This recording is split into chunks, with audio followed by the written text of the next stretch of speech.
Thank you, Kamya. Thank you for to be fantastic for the invitation, to the very kind invitation, and to all of you joining me today for the workshop, Metabolic Exhibiting, Challenges and Strategies for an Agroecology and Artistic Practices. Maybe I'm just going to start a little bit with myself. Kamya already told a little bit about me and my work.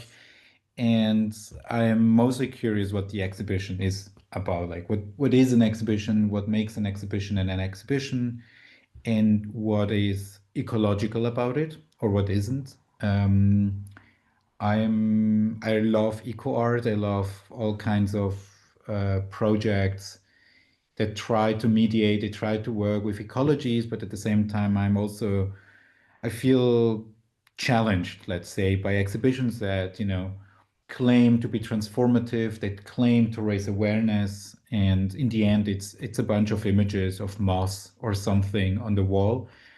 And I think we can do better. And you already had a meeting, I believe, with Margot Schwab a while ago, which is really, really cool because I'm also working closely with her on the Boca Boca online publication platform that she runs through the food culture days. And this is also where I spent the last few days. I just got home from Switzerland yesterday, and it's a beautiful place because we talk a lot about food. Um, but we also find a lot of people who are researching food as art as an expression of ecological relations, of cultural relations, of histories that can be expressed not just through visual means, but also through texture, through taste, through consistency, through collaboration, through technique and concepts such as recipes. And it's a place where we meet each other to share a certain frustration that there is somehow art history and art research is not yet there to really recognize food as its own artistic expression. And yet this is being exhibited in this festival. So this is like the kind of questions that I follow, like what can be exhibited, what are the conditions, and how can we also use this kind of perspective to modulate the projects that you are in. So this is kind of like the scope. And I really, really hope that some of the thoughts that we will be discussing today may give you some inspiration, may hopefully also challenge some of the projects or some of the thoughts you've had so far, and in so far also give you, you know, lead you to new paths. Um, and yeah, if we don't agree, I hope that not everybody agrees with what we're going to do today. I mean, that would be quite boring. But without further ado, I believe everybody, oh yeah, we will be doing, just so you know, a little bit on the workshop format. Or like the seeds that I'm going to talk about is also a little bit thinking about the exhibition as the result of a negotiation between the artworks, the exhibits, and the relations that curators may place them to each other. So one of the goal is also to give you maybe some agency in that and tell you how you can modulate a certain artwork so it has to be exhibited in certain ways. So you can negotiate better with a curator, but also gives you the opportunity to narrate or to present what you actually want to narrate and present, and not become subject maybe to overbearing concepts and relations that may take place within an exhibition. And for this, I want to do this in again, we're gonna do this in two sessions, today and tomorrow, each 1.5 hours, so actually quite quick, I believe. And we will be mostly discussing and trying to work together towards it. So I see myself more of as a moderator and guide through this specific field of questions, and not so much as a teacher or someone who's gonna, explain you the world because I couldn't. And yeah, just for briefness, I think we're 19 people, but if everybody could just give me like a one sentence about themselves, that would be really, really helpful. So I just get kind of like a feeling who's in the space. And then we could start with the first conversation. Does anyone want to start?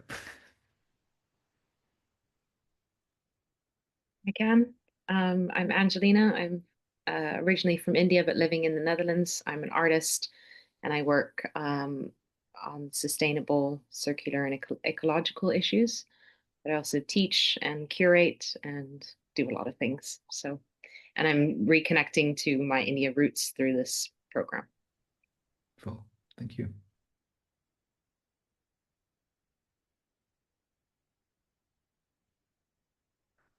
Let's make it quick, folks.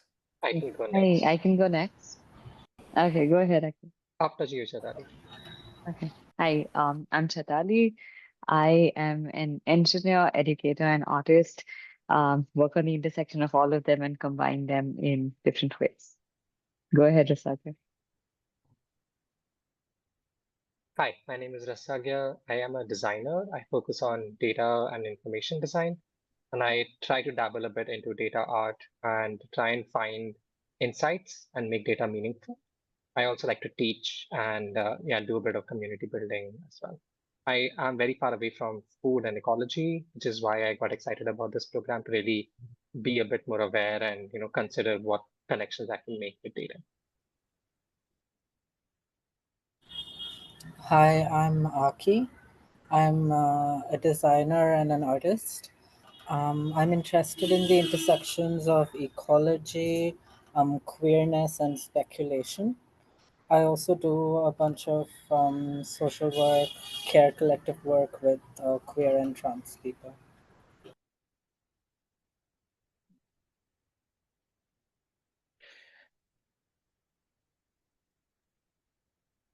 Hi, I'm Ryan. I'm an art historian and a printmaker, and I recently got into sound and design.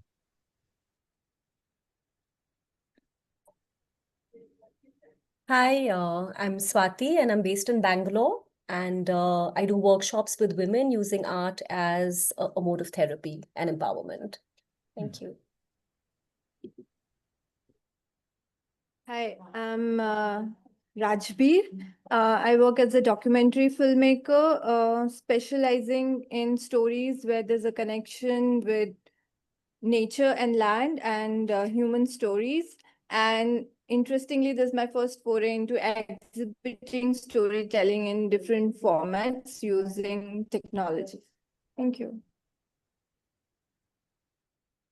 Hi, I'm Shivranjana. I'm based in Goa. I am a writer and a mixed media artist. And a lot of my inquiries are largely from a very existential point of view. So to your point on exhibitions and questioning the point of it, I think that's something that I find myself often thinking about. And that's also my hope with what I do through this fellowship. Cool.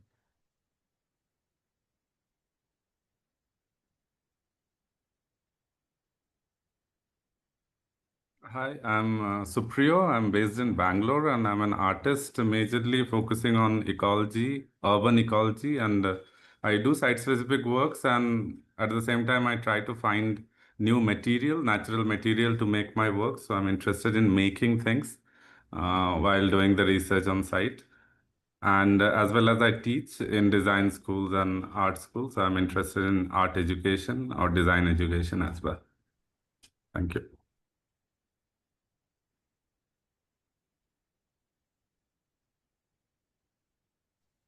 Hi, I'm Anindya. I am a theater artist, a performance artist, and I also love designing spaces and making things with my hands. My general query is in uh, the interconnectedness of our being and the nature and how we can coexist. And I have been around tech art, but this is my first time trying to express through technology as medium by myself. Yeah.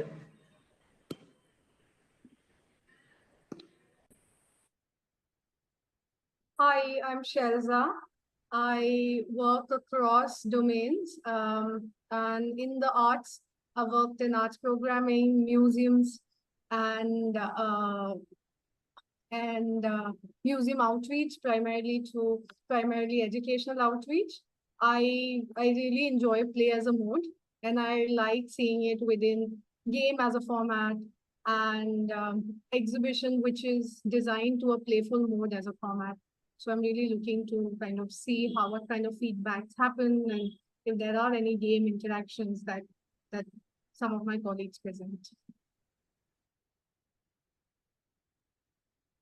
Hi, I'm Sarvesh. I practice as an architect in India, and I like to explore spaces that are multidisciplinary, whether they're related to disciplines or human non-human interactions, ecological relations. Yes.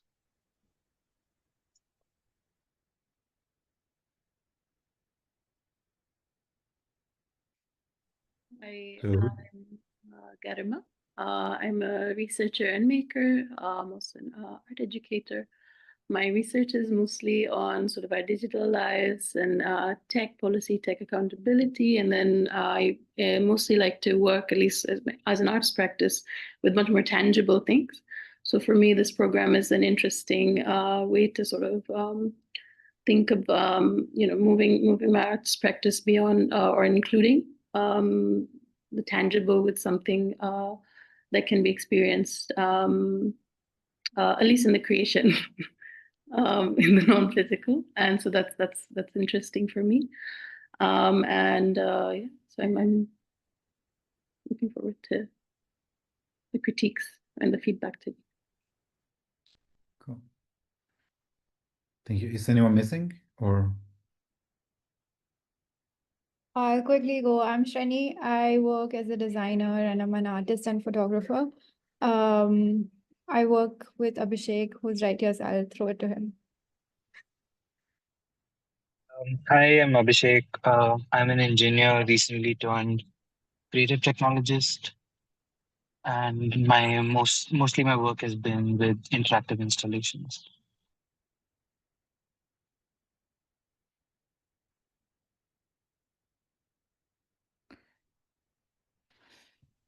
Jason? So, yeah. Can you introduce Can you hear me? yourself? Yes. Yes. Hi. Very sorry, I just joined in. What are we actually doing?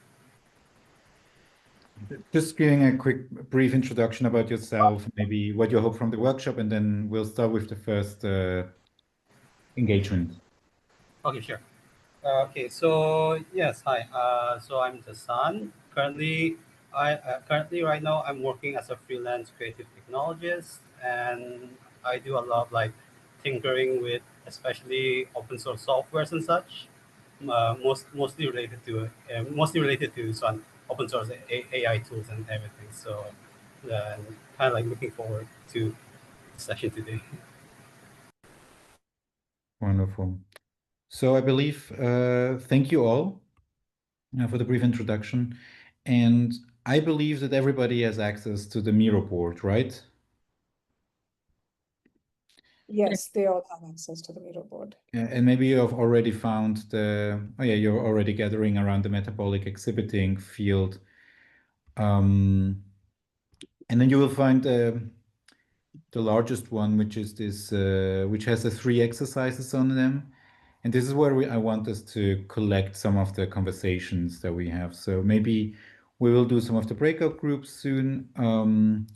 But for the first exercise, I think what would be really cool is if we could just start collecting everybody right now, either if you dare to just voice it out in the chat, maybe write it into the chat, or write it down on the field.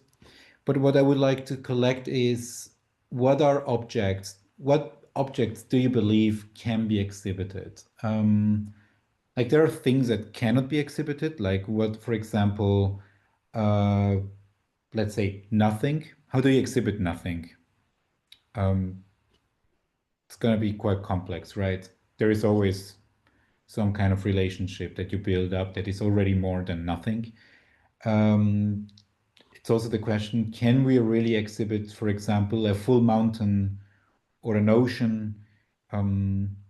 So I want you to think along that, like what can be exhibited or what do you believe could be exhibited in some way or another? And I would like to take maybe, let's say, 5 minutes to just collect a bunch of things. And just to clarify, Mateo, this doesn't have to do with their individual projects. It's just a random set of thoughts. Exactly, yeah. Just like bring everything that you've think about exhibitions that you've joined, that you've seen, that you've visited. What was exhibited, what wasn't exhibited, what do you wish had been exhibited maybe? Maybe you can add an image, you can add just a word, you can add a link to a video if you thought that a video or something was exhibited. Maybe you've been to a car show or you've been to a botanical garden or you've been to, yeah, natural history museum or an art museum. What kind of objects have you encountered? Or a science museum?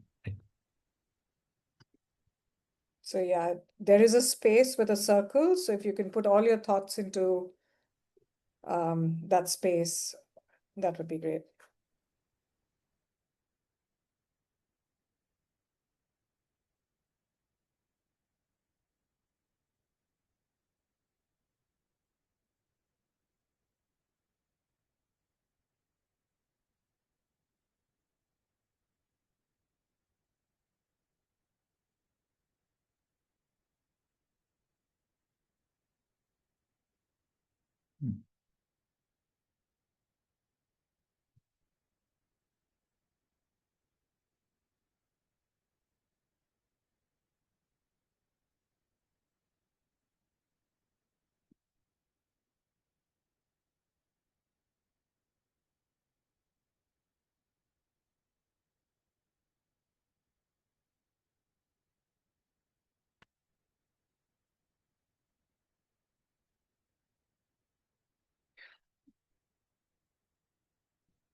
So there are some really big words like sound, technology, apparatus. Can you like make that a little bit more precise? Like give me an example for sound or for technology.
Hmm.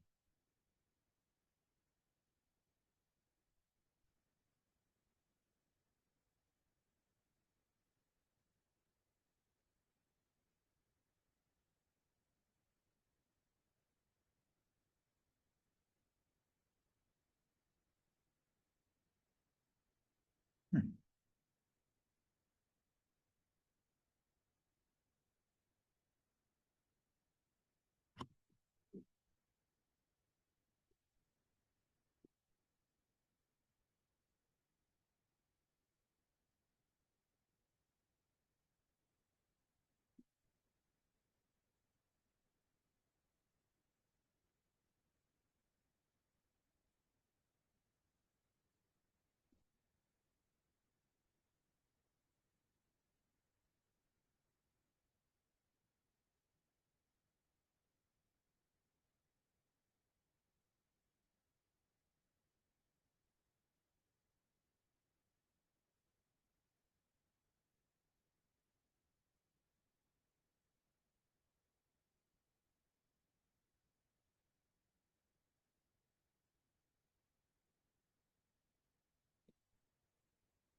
I quite like this. There's a lot of stuff coming together.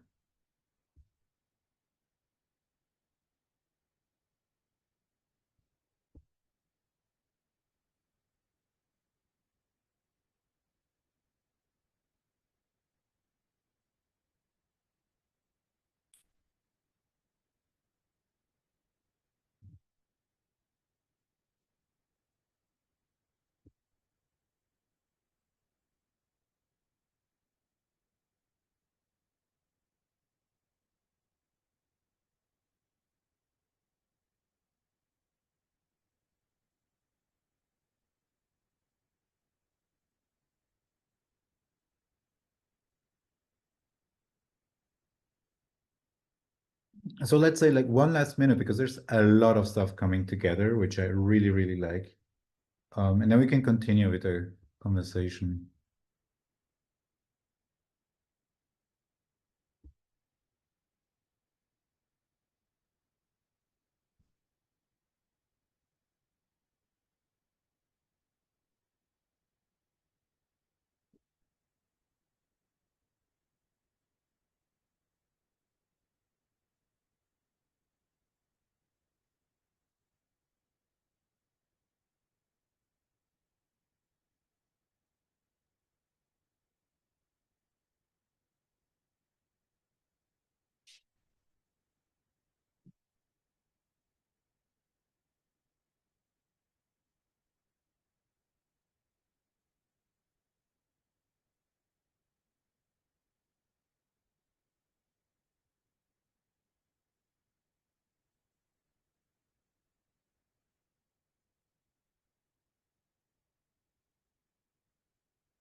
Okay, I believe we're good now.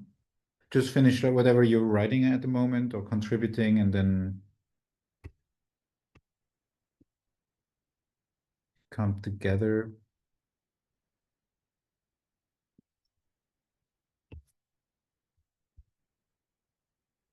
Wonderful. So what I would like to do next is for you to go into breakout rooms according to the projects that you're working on. We already, I believe, Cami and Yasmin already prepared these groups. And what I want you to do now for, let's say,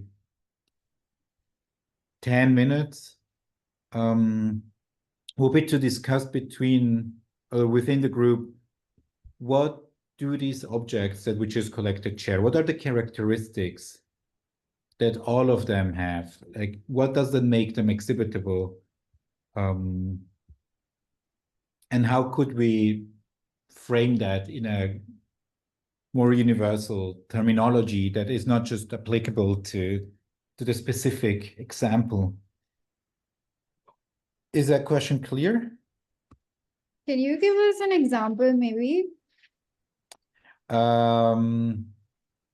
I could, but I actually want you to come up with some, because I've brought mine and I will discuss them with you later, and I don't want to take that already from you. But if you could just try and come up with what do they have in common? And maybe if you don't come up with anything, or if you find it challenging, we can also discuss that in a minute. Just to tell everybody that for those who've put your group proposals up on the Miro board already, which is here in the metabolic exhibiting frame. We have 8 projects that have their names here. Mycelial memories, I can make a room for you, but there's also some extra rooms that we have. So for folks who have not put your projects in here, feel free to jump into a room or ping a friend and take them into one of these rooms as well. So we have some extra rooms if that's what you want to do. But add a room for mycelial memories.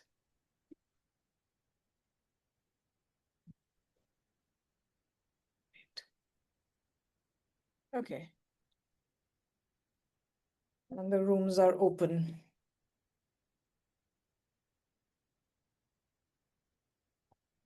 Cool. So see you in 10 minutes. Oh, and you have these fields right next to the circle where you can maybe start gathering your notes.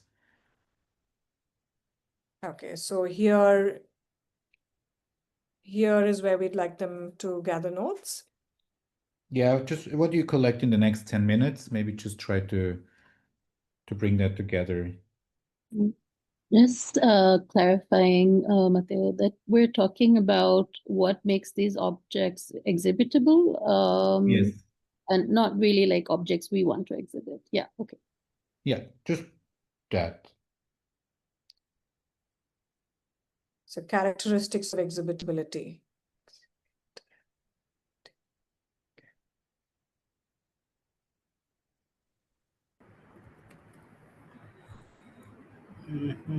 Unconventional.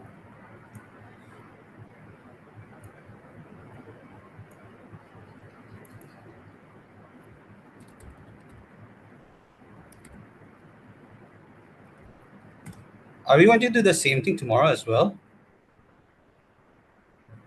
Unconventional. Justin, you're back in the main room, in case you were asking your group folks. Sorry.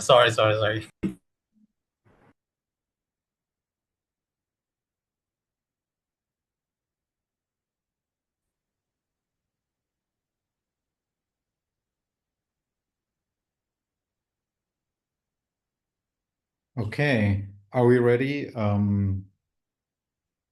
think some groups were really discussing things through now. And brought some amazing stuff together. Some are overflowing. But maybe we could start with with collecting and just giving a max 2 minutes introduction to what you were discussing, how you came up with these characteristics, what you mean with certain notions, maybe. Is there a group that would like to start? And maybe you can also share what you found challenging about it. Should we start? Rasagya, Angelina? Yeah. Go ahead. Okay. So we were talking a little bit about like the idea of how sometimes they're really simple day-to-day things that often go unnoticed in the general noise of life. And when you put it in the sort of insulated context of an exhibition or a gallery, there's a heightened awareness or a presence of it. And so that sort of allows you to look at it through a lens of knowledge construction around but it's also supposed to be somewhat interactive. I mean, it can have any range of media associated with it, but yeah, the main idea is to sort of have some awareness about it. That is, and then sort of bring that back to your daily life, so to say. Yeah, so that it's experiential, something that it's relatable, we put in there. It's either thought-provoking or something that like all of your senses could or at least one of your senses will be activated in its experience, and that it needs if it has relevance and cultural context. Anyone else want to add from our group?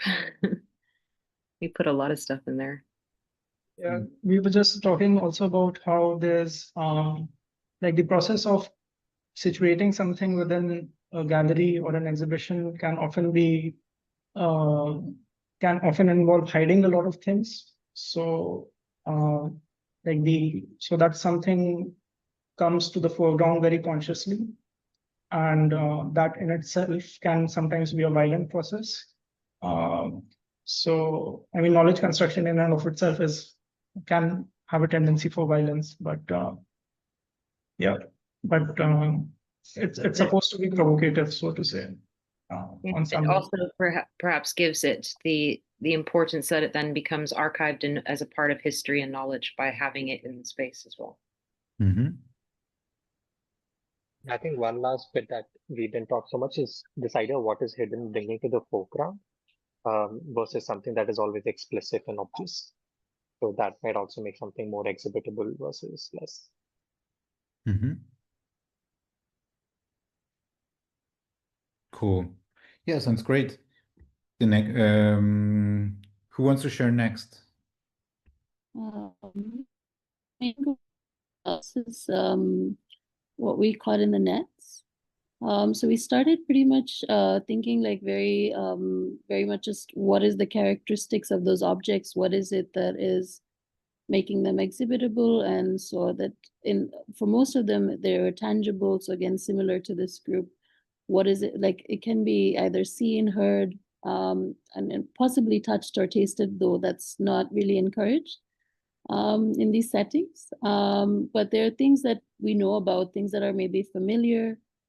You have some context because they're coming from human culture. So you can begin to understand it, or you already do. And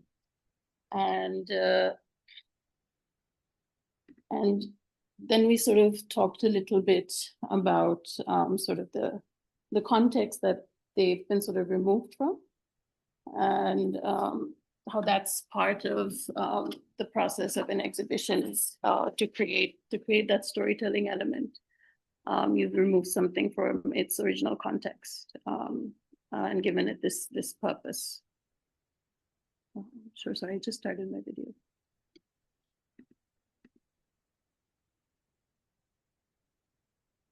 Yeah, Aki, if you want to add anything. Cool. No, I think you covered everything.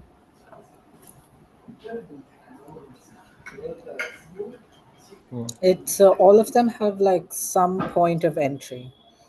Like I can, even if I like it's totally new, there's some point of entry. At least everything in the circle is what I found. Mm-hmm. And it was just the two of you, or was there anyone else in the group who would like to add something? Okay. Cool. Thank you so much. I also really like some of the things you said, and I think everything is kind of coming together slowly. I will show you in a minute, but maybe the next group could share their discussion. I can quickly add. It's just two post-its for me, power and projection. For me, the second box. For me, I had first heard the question as what can't be exhibited before we'd started populating. And so my track of thought went into that we can't exhibit human beings, we can't exhibit agency. And from there, then just this prompt of, okay, what makes something, or what is the commonality among the things that we populated as these things can be exhibited? It is the power to have a narrative. It is the power to then project that narrative onto these things, primarily that makes them exhibitable. That based on whatever we found, there may be interaction in the research, in the process of building the project, but there is a percentage of power that we carry that we will use to project onto something to make sense of it, and then show it to the world or show it to a curator or whatever that looks like. So yeah, that's how I see it right now. Yeah. Cool, thank you.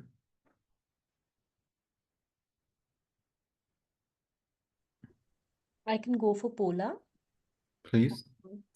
I think we didn't understand what was required of us to do properly, but because we are already kind of developing this project and we were talking about it this afternoon, we kind of picked elements in that space itself, which we could use differently.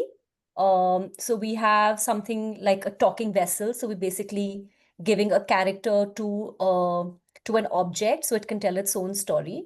That's one.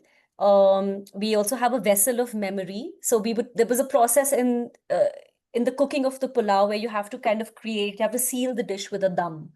And that's something that kind of evoked the sense of resilience for us. So we thought of creating a dish which could be like a vessel of memory, where people kind of put in their ideas of an optimistic future, their hopes for the future, and kind of put it in that that dish and seal it. So that's something that kind of targets the future anxiety that a lot of people have, which makes it relatable. Something related to personal memory again was a ceremonial dish where people usually eat together. So we thought of creating something like that as a device to build community where people bring in either a dish or an ingredient or a story to the plate and kind of sit around the plate and share those stories. Yeah, and we wanted to also include an element of surprise. So there is a particular contraption called the gurgur. It's like a long bamboo utensil, so to say, in which you're supposed to churn and make the special kind of tea. So what if that vessel could actually activate folk music or ritual songs? So instead of being a vessel to make tea, how could we include an element of surprise and get that to actually create music? So these are some of the ideas that we spoke about. Cool, thank you. Who else would like to share their discussion? Ryan from Liquid Memories, but it wasn't this discussion because I'm the only one over here. So just a thought, my thought. Yeah. So when I think about characteristics of exhibitability, I think intent, relevance, site specificness, and immersiveness is important. Intent because the artist has to have a clear intent which needs to be transferred to the viewer. Relevance and relatability is what we have all spoken about over here, and site specificness.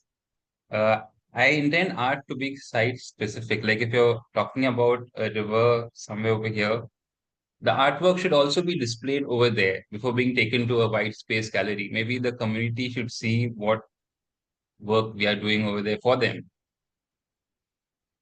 And immersiveness. The artwork should have the viewer should be immersed in the art, not immersed as in physically, but mentally.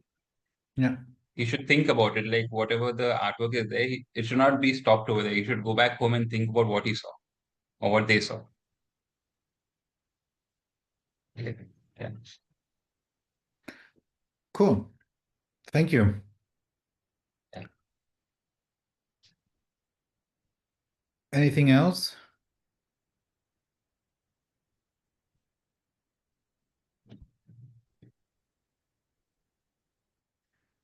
I can talk about jar of fermented memory from Ladakh. So again, we had a discussion yesterday. So right now the other members were in the other projects. So based on our yesterday's discussion, so again I've written in context to our project. So because we're using fermentation jars and kitchen utensils, so with fermentation jar, it's tangible and living. And kitchen utensils, they evoke again also a intangible part of nostalgia and emotional connection and intimacy, like entering into someone's kitchen, so feels warm and intimate. And we may also use it as a projection canvas for the utensils, so that's portable, as well as we can scale it according to the exhibition. And again, the power to evoke and transform the experience using the materials from the local place where we are of the story, whose story we are telling. So using, maybe worn out materials from their kitchen rather than buying fresh from the market.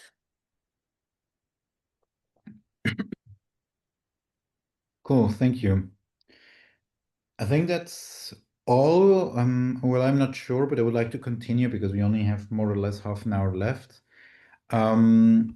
But I found it really interesting. Like some of the characteristics that you gathered are actually quite close to what I'm about to present. But also many of you addressed to yes, as well as the epistemic, as well as the aesthetic character of exhibitions. Like on one side, we do have a mediation of knowledge, a storage of knowledge, be it memories, be it scientific knowledge. And we also have an aesthetic experience through immersion, through recognition, through cultural values and traditions that we recognize. And these two experiences we cannot separate them. They are part of any kind of exhibition, and I do believe that these are incredibly important tools to work with, both as a curator as an artist. But now I would like to give you a little bit of a theory input, what I call. If we go to the frame right, to the right, frame 4, can we? You want me to share screen again? Oh, yeah, that would be nice, yes. I think most of them are already, of the participants already finding it. So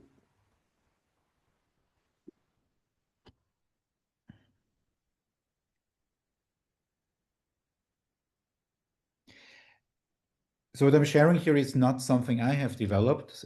This is something that I've taken from Tony Bennett, a museum scholar or museum studies scholar, who has looked at the history and the journeys and biographies of objects that have been stolen and stored in European museums from different people all around the world.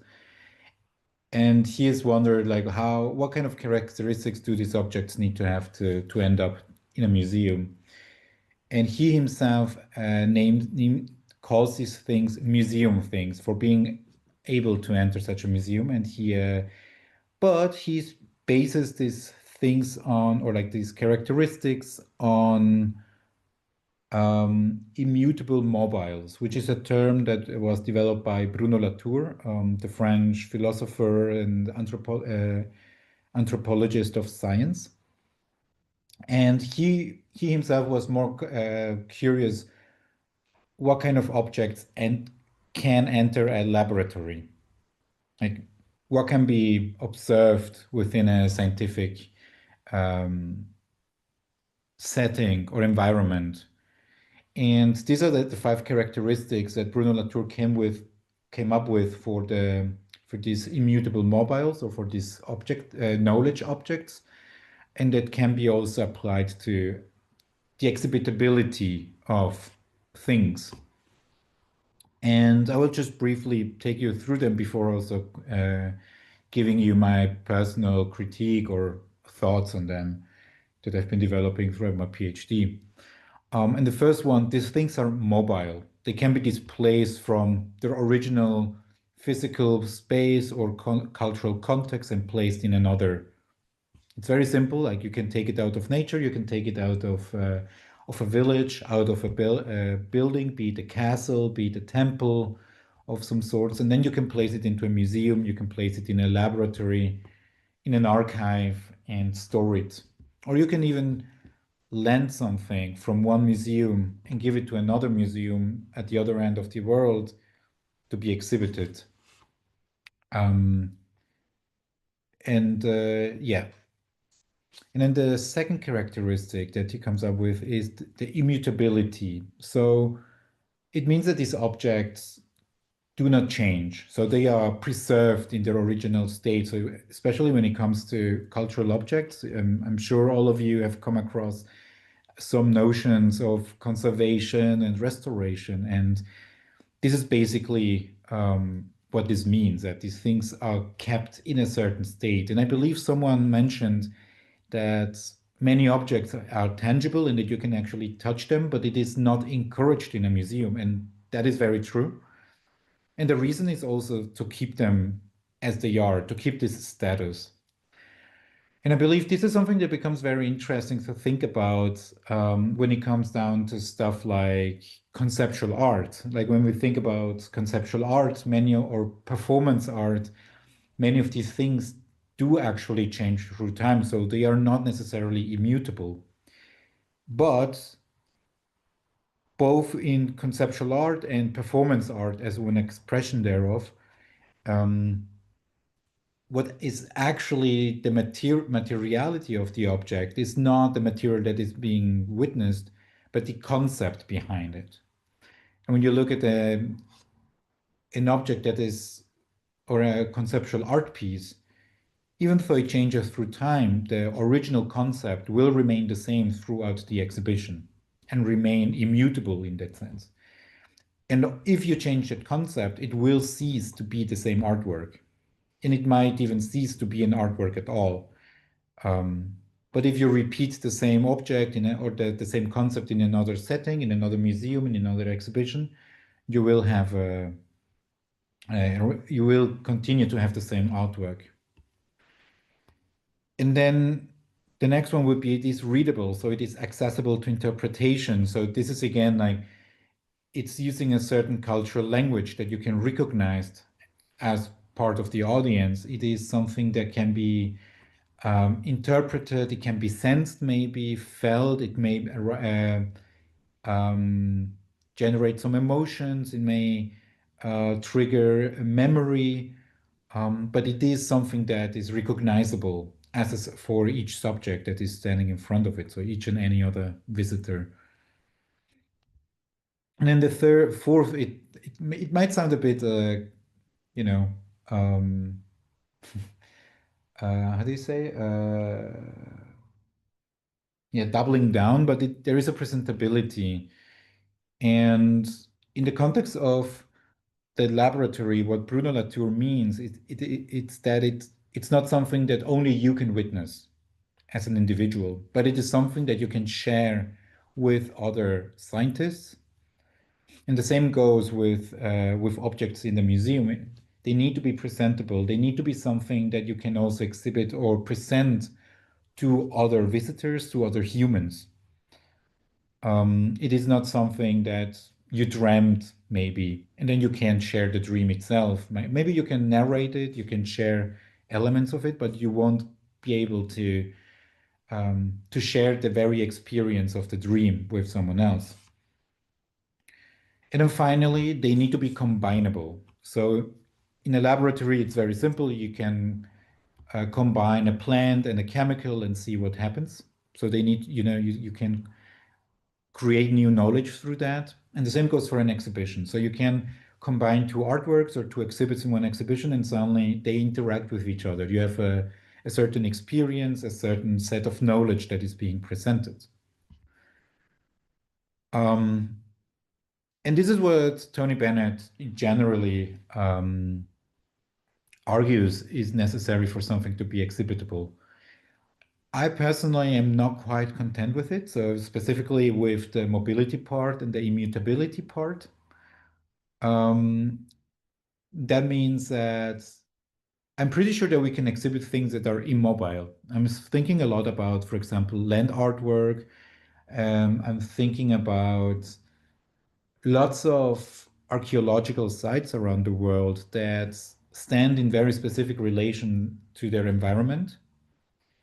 And depending where you stand, you may hear something, you may see something, you may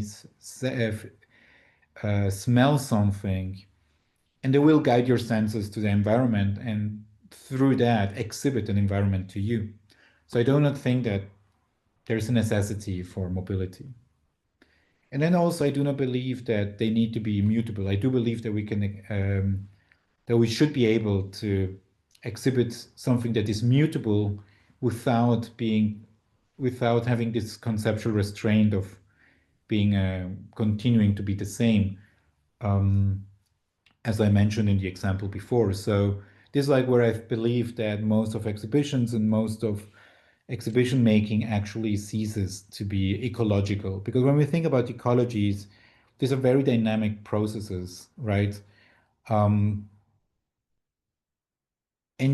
how do you present a process and turn it into something immutable? That is a dilemma. That's a contradiction in itself. And so I think that is a moment that can be that is something that or a point of attack or a entry point for a new way of using exhibition and exhibitability to develop more ecological relations. I don't know if you agree, but I hope this can help you for the next little breakout session. And let me take out my notes again. And what I would like you to do is go back into the groups that you were already. And I mean, some of you, so you've been working in groups, and what you could do is maybe try to use these characteristics and think how they might seem applicable to what you've been doing so far, or what you intend to do, or whether you're trying to challenge them in some way. Like, is it useful or not to think with these notions within your project? And I would like to give you maybe like 10 minutes to come up with this. Would that be fine? Yeah, sure. The breakout rooms are open. Cool. So talk to you in 10 minutes. Try to find out whether it's applicable or not. Maybe write down on the Miro board, you have a new field now for exercise 2. And you can write down your notes, your critique, or your praise even. Just whatever thought comes up or arguments that you might have. That would be great. Yeah. So see you in 10 minutes. Back.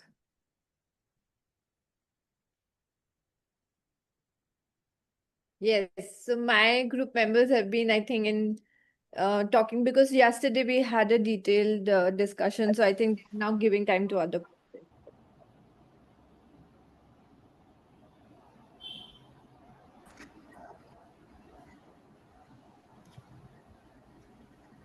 Oh, were we supposed to put our notes in the? Yeah, just so you can remember what to say.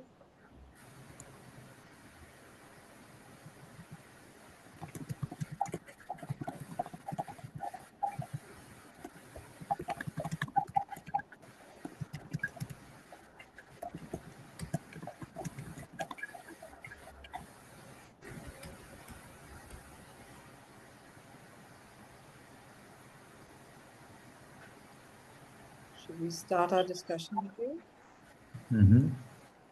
Yeah, let's commence. Yeah, maybe let's just go through each group again, and maybe someone could start and just give us a brief, very brief, because we have 15 minutes for the rest of the workshop. You could share the discussion, what you agreed with, what you disagreed with, maybe what you found challenging or not, in regards of your own project and its exhibitability.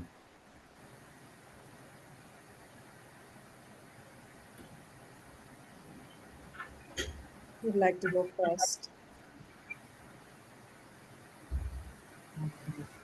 We could go with what we caught in the So we just looked at the different aspects and saw how it related or didn't relate to our project. Just which one can I zoom into? Sorry. Yeah, the what we caught in the nets. So mobile, with what we're thinking of, it's going to be a little complicated to move because it's a setup with multiple ropes and people follow the ropes sort of blindfolded and have different experiences. And the concept is to sort of invite them into a non-human way of thinking or engaging with the food systems of mangroves. That's a quick context. So mobile, technically yes, but there's a setup. Immutability, it was really interesting what you said towards the end, how the concept of immutability is in sort of conflict with something that's ecological. And especially since that ties with our concept, how can we then challenge immutability with our exhibit is something we're thinking about. In a way, since it's ropes, the form is sort of mutable, but I'm still thinking of like the concept itself, how to like maybe people view it in different stages of its life, or that was an interesting provocation. Readability, this is something that perhaps like our project's a little at odds with, because sight is not the dominant mode through which they will experience this. So it sort of challenges the readability through inviting people to interpret this information through non-familiar senses or through like a non-human sort of way, like sensing um, through a different mode. And maybe that runs the risk of like not being understood. So that's something to think about. We don't want people to leave feeling vague. Presentability, yes, and use of touch, smell, maybe even taste is encouraged. There was the note on presented to other human subjects, and since our project has to do with non-humans a lot, maybe we want to also think about that. Combinability, yeah, I think it would be richer when held with like an actual visit to the site or other experiences. The exhibit itself is like combining a lot of different networks and different creatures. So yeah, if anybody else from my group wants to add something.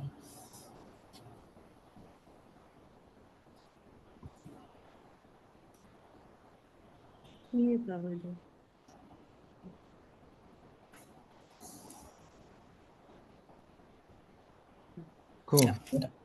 Thank you. Who wants to share their discussion? Next group, please. Hi, I could go next. So, I think one of the first things that we spoke about was just how a lot of it just kind of felt a little obvious for it to have, for us to have like very kind of strong critique or even comments on things, like where like probably as a framework, still kind of formalizing it still makes sense. But yeah, none of it like felt like very new or different. And I think we agree to some of your critiques in terms of like things projects don't have to be immutable, or they don't have to be like stationary or mobile for them to be presentable as such. There could be combinations of different things which still make something like a valid museum object.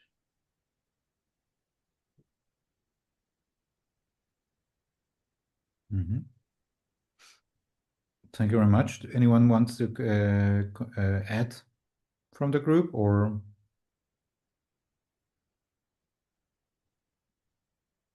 Wonderful.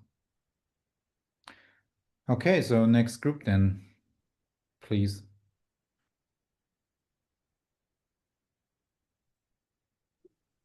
Okay, I'm just going to pull up the next group that will talk. So Museum of Food Journeys.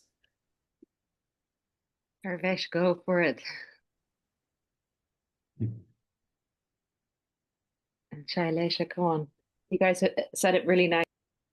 Okay, yeah, I think there's some things that we discussed at the bottom, but there's a bunch of post-it notes at the top, like in the previous section in green. We were discussing how limiting the framework can be in terms of all these characteristics, like the aspect of mobility, immutability, like a particular kind of readability that we're talking about. and yeah, presentable and combinable. So yeah, the main idea that we sort of discussed was how we can sort of develop like an anti-framework or sort of an anti-museum, where it sort of disrupts all of these principles by default. And so we have a sort of a system which, yeah, which is continuously changing. It is due to collective interaction. I mean, in our case, we talked about a bunch of interfaces like a seed rangoli of sorts, which is like a very pan-India thing where people, where women tend to make, yeah, sort of geometric patterns on the floor with colored powder, and so it can be like a Buddhist mandala as well, like it is shape shifting in that sense. But there's also this other idea that we talked about, which is sort of a game of darts, where it sort of becomes like a physical digital hybrid interface, and the tips of the darts are coated in some sort of paint. So every time people sort of chuck it, there's a sort of a collective representation of the yeah, of their speculations that are coming through. And it's like it's not supposed to represent what is correct or wrong. It is supposed to represent an approximation of what people think the fact might be. And so that itself becomes a like something that is changing and evolving in the overall installation. We were also talking in relation to food. Actually, you were that within the context of food, and depending on where you are in the world, that one same ingredient could have many different. It could keep evolving and changing, and that this sort of idea of immutability isn't very relevant here, because it's going to keep over time in history that particular ingredient can, and where it is will always have a different context and a different ritual or tradition around it. So in that sense, it can keep changing. And we also talked about the power dynamics of what these things represent in a very classical Western museum, and that makes a lot of us quite uncomfortable. And that's also the reason why maybe we'd even re-question the word museum, or if we want it to be a museum at all. Yeah, when things are, appropriated in a wrong way, or taken out of context, or stolen from local cultures, and preserved in this very, this format that you put in front of us. So how can we buck against that with what we're doing and keep it flexible and growing and evolving with participation? Is there anything else, guys? Well, I think that was good. Yeah, summed it up. Cool. Thank you.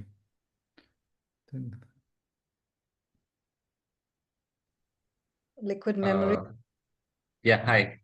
So for me, the object is the sound recording itself, the voice of the people. And from this becomes a carrier of memories. Like when you're talking about mobility, I was thinking of how I can carry this voice from that's normally spoken, like it's one generation passing this knowledge down to the next generation, which is normally located in a particular area in a particular household. So by recording this, am I moving this something that's immutable into a different space? And with readability, how do people interpret this sound? And it's not just voices. I was also thinking about the river sounds, how a river sound, which is again specific to a site, how does that change when you get it into a white cube space? And with presentable and combinable, I've not reached there, but combinable, I was thinking about how, like a few weeks back, we had a Sonic PI session. So with that, I was able to put a few beats, a few rhythms to recordings of the river. So I think there is an aspect of combinable over there. Yeah. Maybe start a new genre of music. Wonderful. Thank you. Yeah, it's super interesting when you put something like a title that says liquid memories and then immutability together in the same frame. Yeah. Yeah.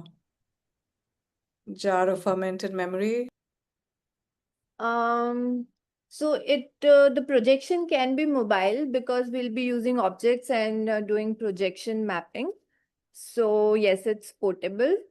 And in terms of mutable, so the objects are used as a canvas or a screen, so they may not change the appearances that pass. But what we are planning to do is we are planning to mix and match stories from visuals and soundscapes and create an algorithm that they make their own set of stories. So if Chetali can pitch in and explain that part. So that may be constantly mutating and changing in accordance with how the audience is engaging with it. So within the same exhibit also, each audience may get a different story each time. Right. So, And do you want me to go now or do you want to complete your thought? You can go now. Okay. So about the mutability of that idea, right?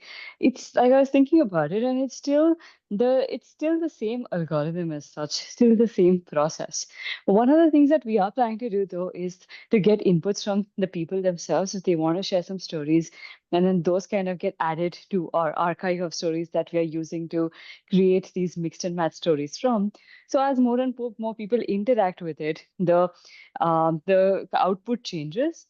But if you had to look at it and look at what's remaining constant, kind of like the ship of Theseus, right? Like what's actually constant is the algorithm, the process, the concept of it is still remaining the same. So there is some stuff that is still like immutable, but yeah, there is still some stuff that's dynamic and changing.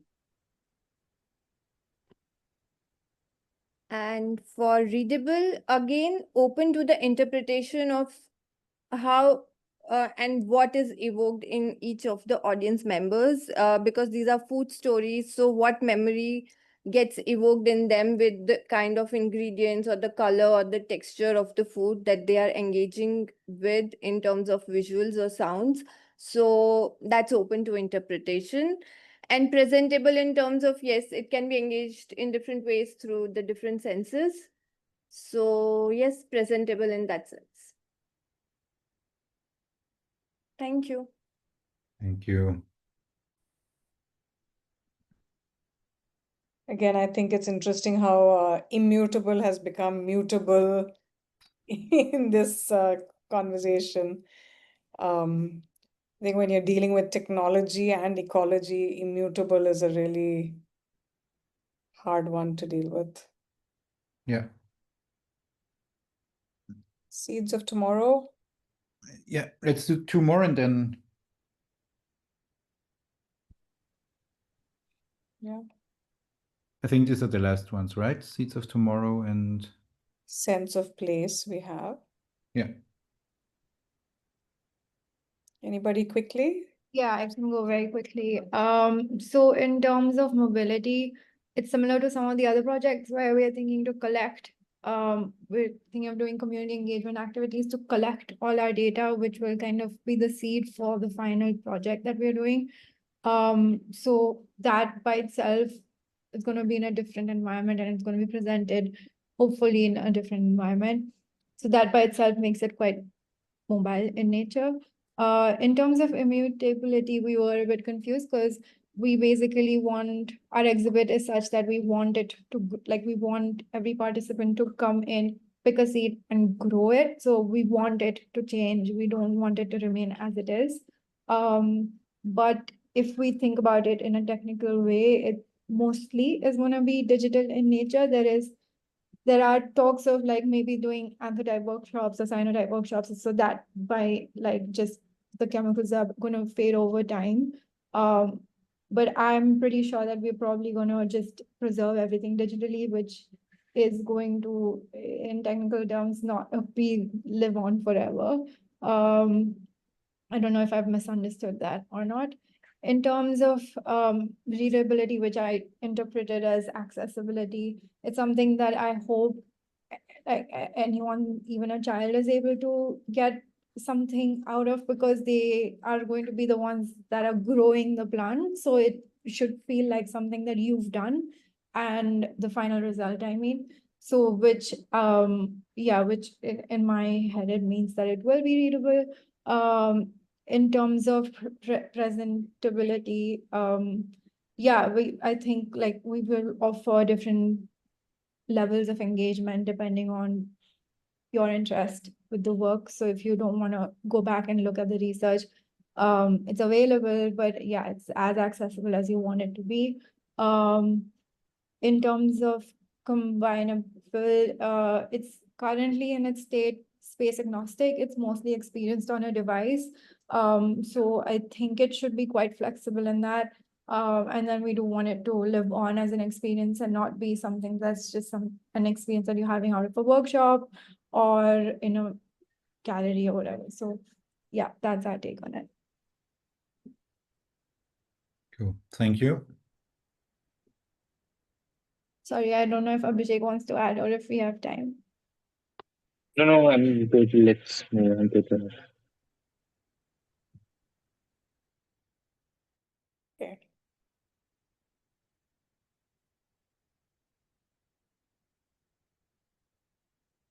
Do we have time for one more, Mateo, or would you Yeah, like let's do the last one and then you'll have some closing thoughts? yeah.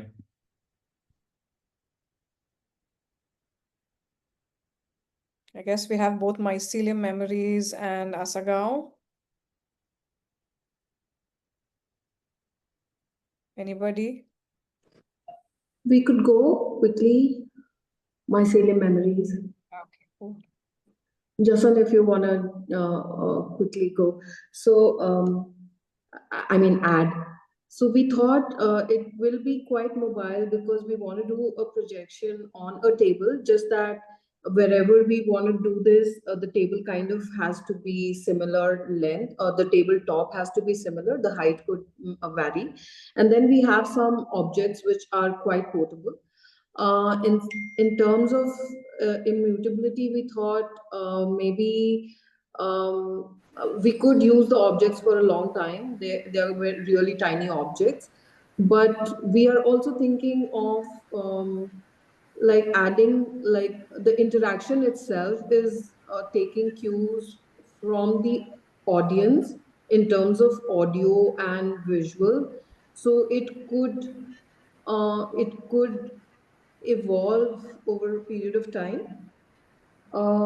In terms of readability, we are thinking of using um like traditional kitchen, stories and stuff. So we don't know how much people would be aware of it. It might call only the older people, or maybe the younger people. It might not interest. So in that way, we were thinking there might be some risk in readability. But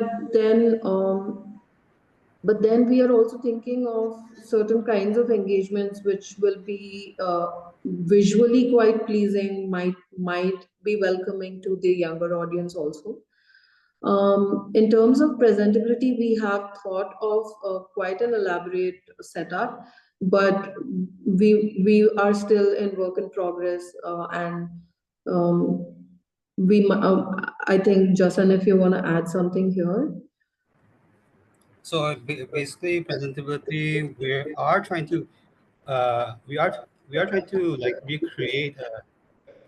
Anita, can you mute yourself? Yeah. Sorry. Okay. Yeah. So we're trying to recreate a traditional dining experience, but then with a touch of tech, meaning the dining table, the dining table will be like a kiosk kind of experience to navigate around like a menu of informations, and then the utensils will be the controllers and such. So it's a very so definitely presentation. It's traditional, but then the way people can interact with it, it's kind of like in the modern computer age stuff. And then we can definitely, and then after that, we can definitely like expand more towards this presentations and everything with more interactive projections and maybe more this one sensory experience as well. So, and then of course it's all depending on like whether we can do it with in accordance to budget and such.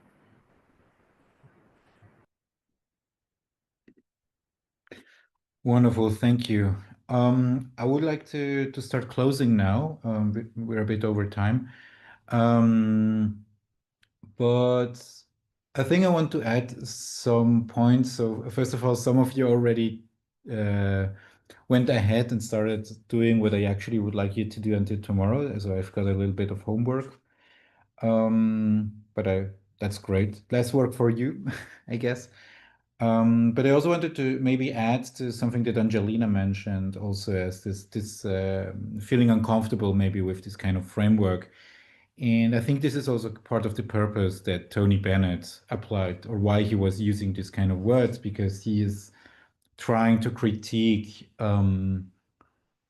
what is happening or what happens to objects when they're stolen or taken out of context and brought into a Western-style museum or exhibition place. And also, some of you mentioned like this change of narrative or the change of experience that may happen through time. And this is also something that he acknowledges, and he actually calls these kind of objects mutable, immutable objects, meaning that he acknowledges that even though the object itself may be conserved by some means, its value and its meaning change drastically. And he's also thinking about restitution in this case.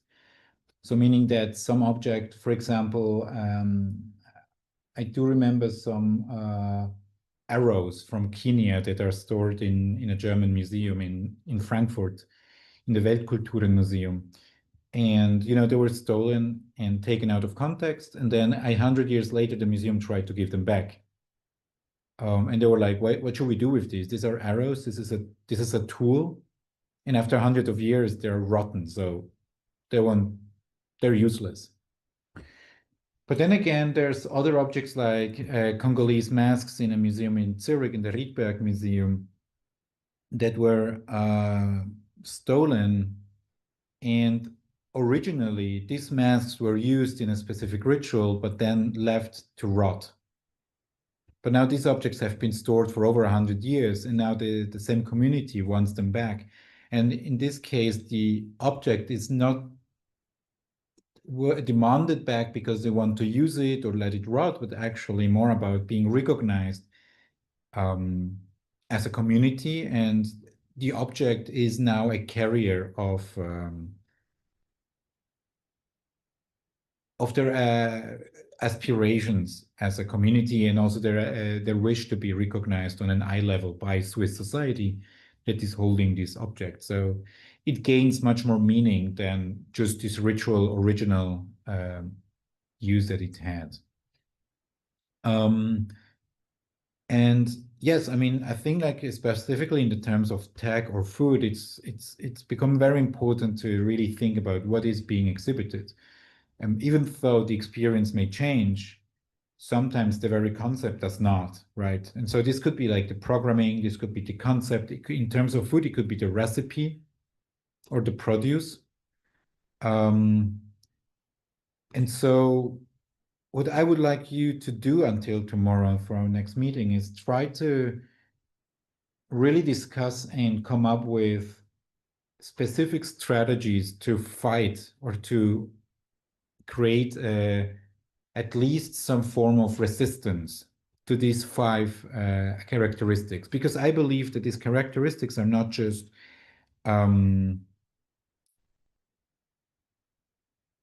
not ecological. I also believe that they're to a certain degree colonial.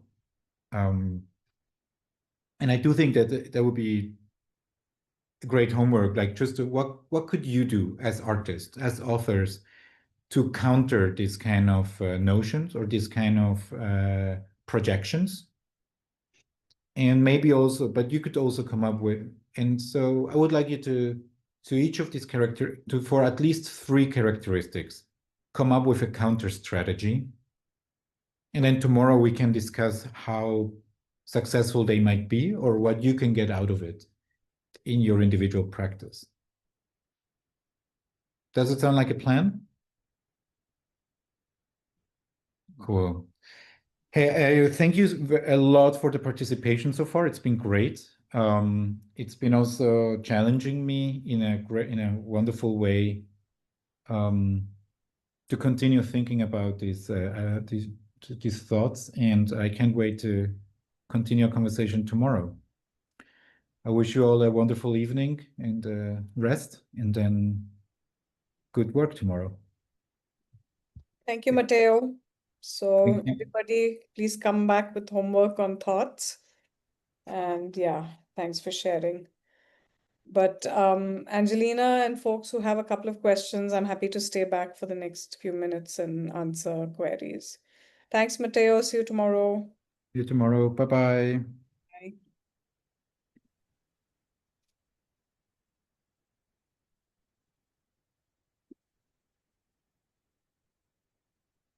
Yeah, so Angelina, you were asking what the expectations of the primary fellow is. Yeah. I think we've written it down on that FAQ space in the Miro board. When we've awarded in this version of our fellowship a residency, but in the previous version of our fellowships, mentorship online, the idea was that given that this is a group proposal, how do we ensure that it manifests and that it doesn't fizzle out through the time? Because, you know, like we're hoping that things will come to bear from all of you. And one of the frameworks or the prongs that make that happen is a few different people working. So we've seen that groups that have just 2 people, in case they don't get along halfway through the project or they have a difference in opinion, the group breaks apart. So I think we're kind of just trying to safeguard process. And so we really would like to have 3 people in a group. So if there is a debate between 2, then there is a third person to say, okay, should we try it this way first? Or, you know, kind of mediate that conversation that might come up. So that's one of the reasons why we say we really would like 3 people in a group. In terms of the accountability of the primary fellow, you're writing up the proposal, you are committed to developing it. Based on what you will develop through the residency and based on your proposals is what I'm taking to people like either the Bangalore Hubba or Serendipity or Kochi Biennale or like, you know, places to present this work. So I think it would give us as jurors and an organizer slightly more strength if the primary fellows are going to be responsible for making sure something gets presented or gets developed through the fellowship and then presented when the opportunity comes up for it, right? So if we do take some of your works to different locations, of course, we will ask you first if it's okay, if you're interested, and if we can then work together to take it to a place. But then I will rely on these primary members to manifest it wherever. Does that make sense? Yes, but it's also then because we're thinking of logistics in our group, and I think for some people it was more like, do they have to be there? They might not be able to be there physically for the entire residency, but they are, you know, and so, for example, for me, I'm a primary person, but I'm also not living in India. So, for example, to be a primary person, and then I can see the project through from a distance, but being present to install it is something that I can't do as a primary person. So I think I will not mandate that from Be Fantastic side to say that all 3 of you better be present to do this, because I understand, right? If we are presenting in Goa and you're not physically around here, we can't. Again, some of these things are a little bit up in the air. If I'm taking this to Goa and you're not physically present, will I be able to fundraise to get tickets for everybody to go to Goa? I don't know. I don't know what's going to happen right now. So there is a bit of I don't know and keeping the faith with everybody. But I think for now, what we're looking at is the primary contributors through the residency and developing this piece of work. At some point, with a discussion with each of the groups, the presentability and the exhibitability, these are words that have now I have had to practice to say for a bit. But yeah, I think that comes as a second part of this primary and supporting conversation. And we can come to that, cross that bridge when we come to it. But for now, it would be a bit more residency focused and who will develop what. And I'm happy to look at things on a case by case basis as well. So I don't think we'll be mandating it, but it's just to ensure that a group is giving the jurors confidence that if they are spending time developing something with you, and we as organizers are looking towards this development to take it to places, that the group is robust enough and it won't crumble, is really what we're looking at. Right, that makes sense. Yeah. Anybody has any other questions? Hi, Kamya. Hi, Drew. So for me, I have only had people committing to it as secondary fellows, and the project ties in with my larger research practice. So while I have my commitment in place to saying it, it's been harder for me. So I also reached out to Jasmine to just figure out how to go about it. Okay. Because the motivations to write the proposals, getting people together, doing the thing on it. It's exciting in terms of just developing a great proposal because Sure. of course it's great to kind of see it within KF, but also like it has so many lives, right? Yeah. So that's one, but it's also harder if So it's good to know. So it was good to know that what makes a proposal stronger. But if that's one of the strong considerations, that without two primary fellows, a proposal doesn't stand very strong, then it kind of like for me personally, it becomes worrisome.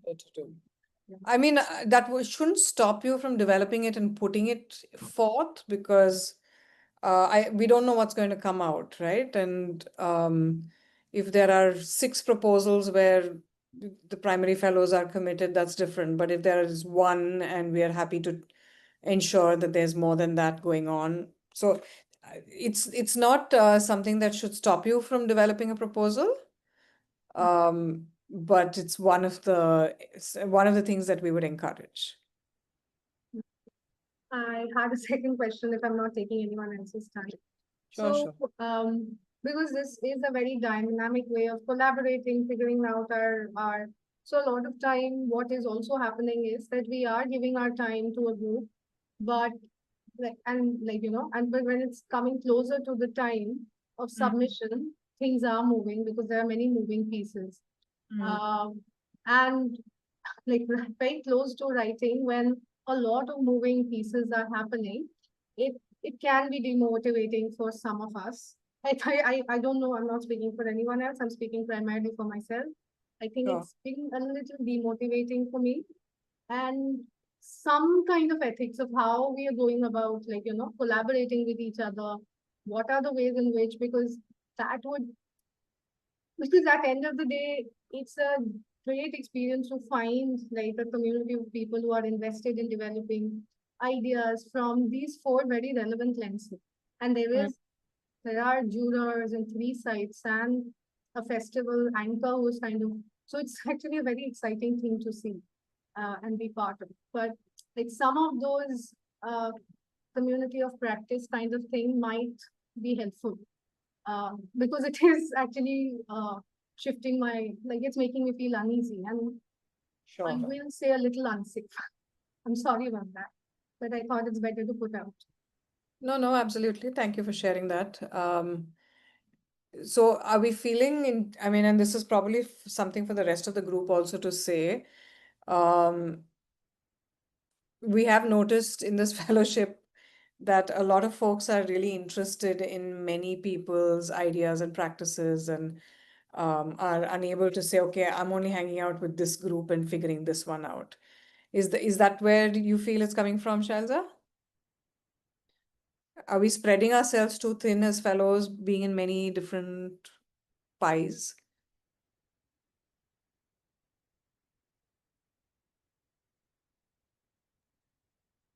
I think maybe it's more like now that we're coming down to the wire, perhaps this is also just where I'm feeling like the reality of also who's in your team. Because when you envision and are very creative, the ideas go very broad and very big. But especially with certain skills and skill sets, when it comes to actualizing the idea, that's when you actually start looking at the fellows and saying, oh, maybe we need someone who has that skill set in our group, but they're not there. Or, so that's maybe what gets a little complicated for people. I don't know, but at least that's, I think, in our case as well. But I don't know if that's what you meant. Yeah, Shalza, are you there? Yes, I am. I heard you. I think in my case, what happened was I kind of committed. I only kind of committed to 2 projects. I was working with mine and all, and I think I felt like there were resonances very strongly, but like very close to final presentations, I realized that some of those resonances don't exist the way I'd initially thought, which is entirely possible. But I'm just saying that because there is so many moving pieces, I think it becomes hard, right? So what might, like, I am sitting with this worry that what might happen is that right now I don't have any other group that I have either primary or secondary. And in my group, there are 2 secondary fellows who have committed. But that might also change, right? So by the end of the proposal writing process, it's entirely possible that I will not be in a team and I will not have fellows. That's because that's the nature of the way in which we are collaborating. So some kind of ethical boundaries, because we are taking each other's time, we are collaborating with each other, we are leaning on each other's way of building ideas and thoughts together. And the beauty of it is that we are looking at it from the lens of equity, from the lens of divergence, and even the set of mentors. I think it was exciting for me that at some point, I think one of the mentors actually spoke very openly about the neurodivergence. And I was like, this is exciting because this is kind of leaning in on the whole range of it. So, so I'm also just, I'm also trying to navigate how to, build this together, even for me. Okay, let me think about what you've put forth a little bit deeply and respond to you, yeah? Thanks for that, Ramya. And thanks for holding space. I'm so sorry it took so much time. No, please. I mean, honestly, each fellowship is very different from the next. We have introduced complexities of different locations in this one. So I will be vulnerable with you as well to say this is a first time for us where the complexities of 3 different locations are also playing a part in how things come together. While it's exciting that we are able to traverse scale like this and partnerships and make that an offering, it also adds to the complexity of what we're up to. So for some of these, so we are also learning a little bit as we manifest this. Each fellowship is different from the next. Each fellow group is different from the next. And so the needs and the requirements for each fellow group is also very different. So, okay, let me think a little bit more and respond to you on that one. Yeah, is there anybody else who's finding challenges that you'd like for us to think through and respond to you with? I just wanted to request, like Shelza's point, if you could put your response publicly. So if we all are facing those kind of situations, we would know. And also, like Shelza said, like being a primary in one project, it's also a lot of time because you have to do a lot of logistics also around it. So what if like this project doesn't work out, but then you are not in any other project, so what happens then? Like, yeah, I mean, it's just very similar to what she's saying, so I would just like to say that when you think, like, please put it out publicly. Yeah, and we are in the midst of collecting our thoughts and sharing that with you as well, and I will do that. So, but since all of you are gathered here and haven't checked out just yet, maybe I can pass this on. I feel like I've said this before, that there are some projects that are simmering, which can be worked on from more of an individual capacity. So, for example, I had mentioned to you all about Matthias's idea of wanting to do his kind of non-human AI thingy. So finally, he's had a knee operation since we last met him, and he wasn't able to give me a note, but I had asked for a note for what he thinks could manifest. So for some folks who are not feeling like the group is working out, there might be opportunities where I send across a couple of different notes where y'all can respond to say, okay, and I think there is a very particular ask in that note, and what we are trying to do within the team is to framework how we want to receive your responses. So I think those who are in groups should forge ahead with your groups.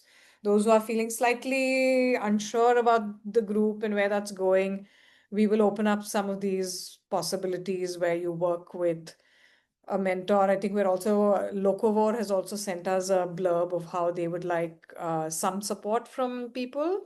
It's very particular kinds of support here and there. So yeah, so I feel like we will make that public to everybody. So in case something's not working out from a group way, then one or two of you could respond to asks like this. I guess another thing to also say is I did ask Serendipity whether they have a little bit of money available to fund interesting experiences within their food lab space. And they have said yes, depending on the proposal. So they put it back into my court to say, you give us a proposal and tell us the budget, and then we will tell you whether we can make it available or not. So I was hoping that they would say, yeah, we give like 30,000 rupees per workshop. And so then we can take that information and try to craft something from them. But this is always the case with many of these things. They tell you, you should give us a budget and then we'll go from there. And that's not so fun, because then you never know if you're asking for too much or too little. So yeah, that's kind of where it stands from our world.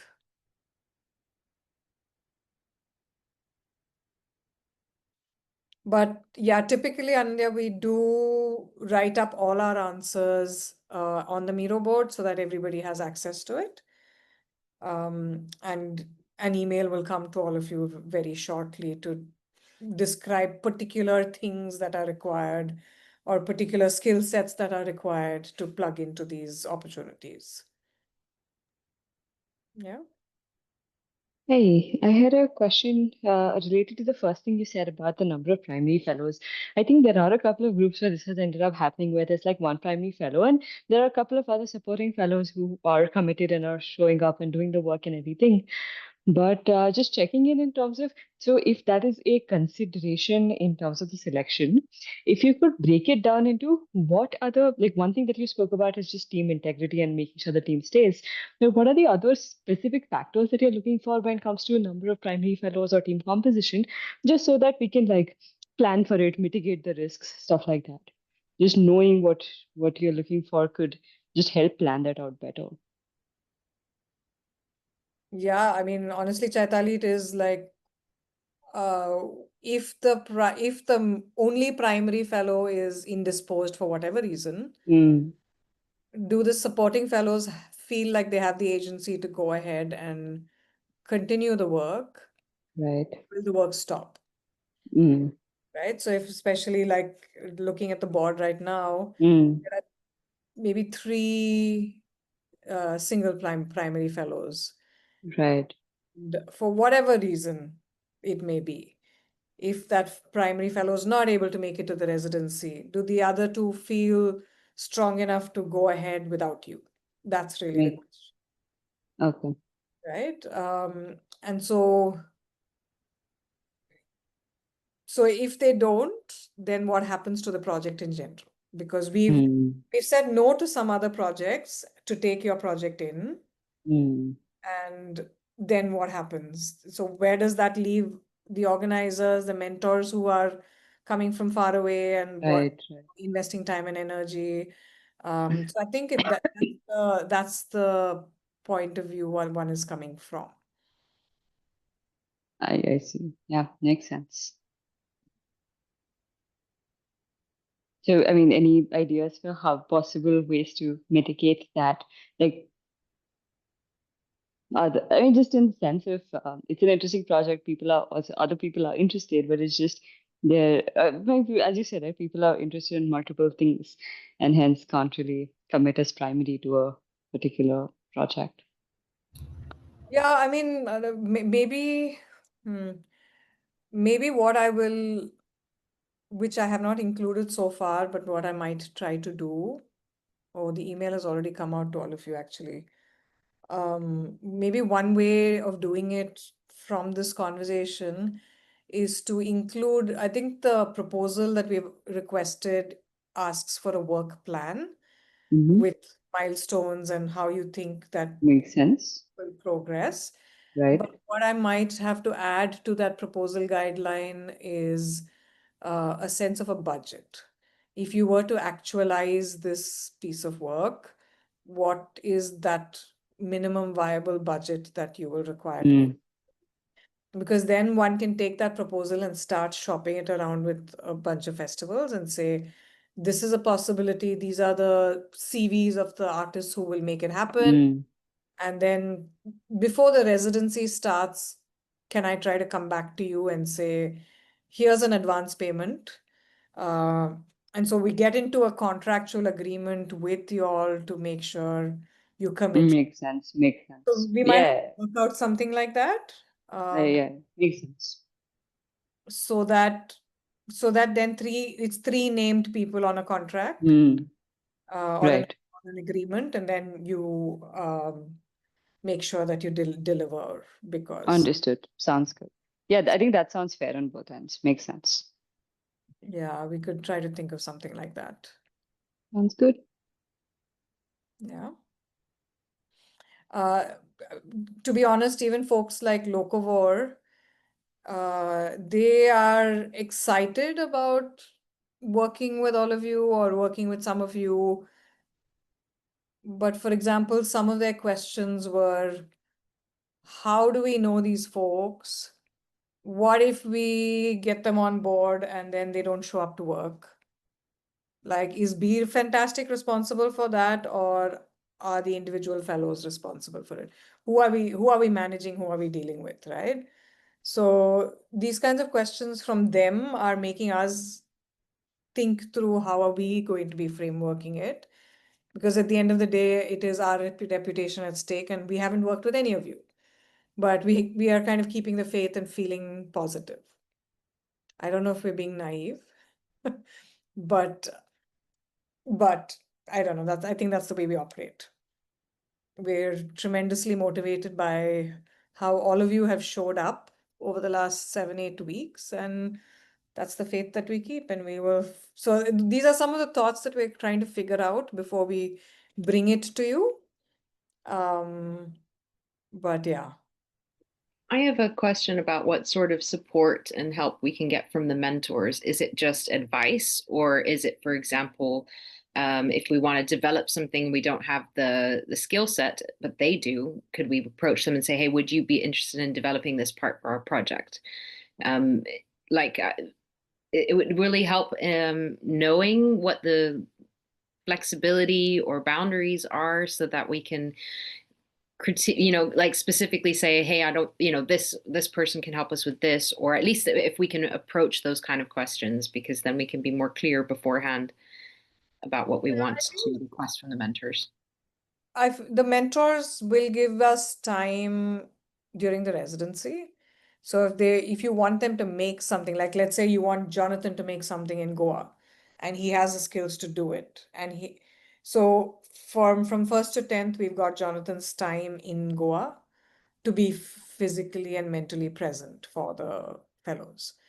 So if they were trying to tinker with something and make something happen and he's there, yeah, sure.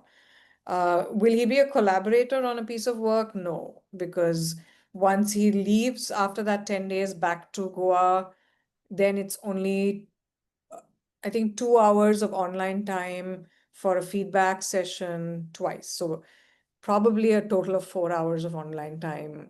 I have to look at his contract, I don't remember, but it's a limited amount of online time for reviews and feedback after he goes back, right? So during the residency, yeah, sure, if they have the skills, since they've given us their time, then we should leverage it.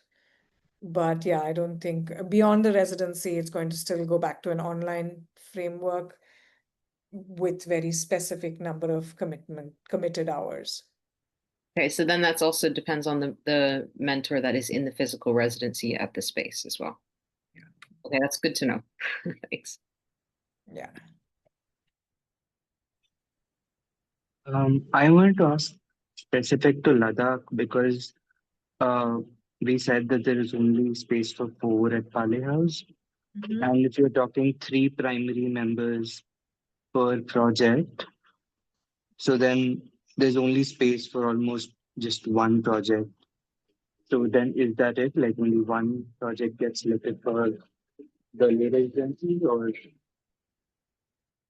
Yeah. Or if 2 primary members from each project go to Ladakh and 1 doesn't, so that's up to you all to work out how.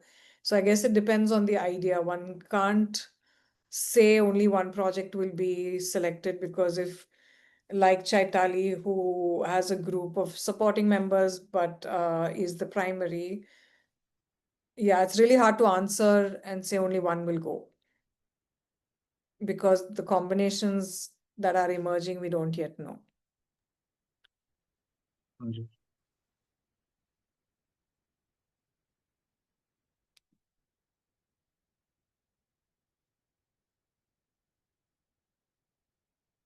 Anybody else has any questions?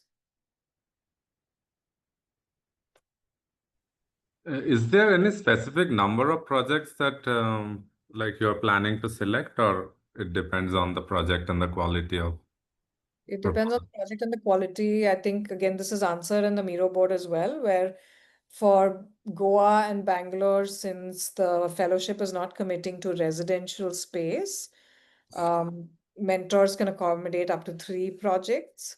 Again, it depends on the intensity of the projects and what the project is asking off of the mentor, but I think Goa and Bangalore can accommodate up to 3 projects. Ladakh has a physical space residency requirement. And so, like Abhishek said, there are 4 people who can house in Ladakh. And Adiba seems to be in a couple of groups, so Adiba is not one of those 4. Adiba has her own space. So things like that, right? So there's going to be a little bit of a negotiation with regards to Ladakh. And that's only because space is the restriction.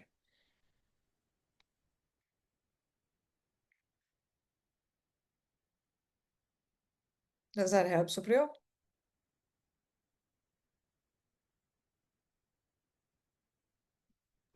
I wanted to ask about form. Like in the last couple of the last talk that we sort of had, it seemed like the 3-hour workshop format was a little more like doable or maybe preferred.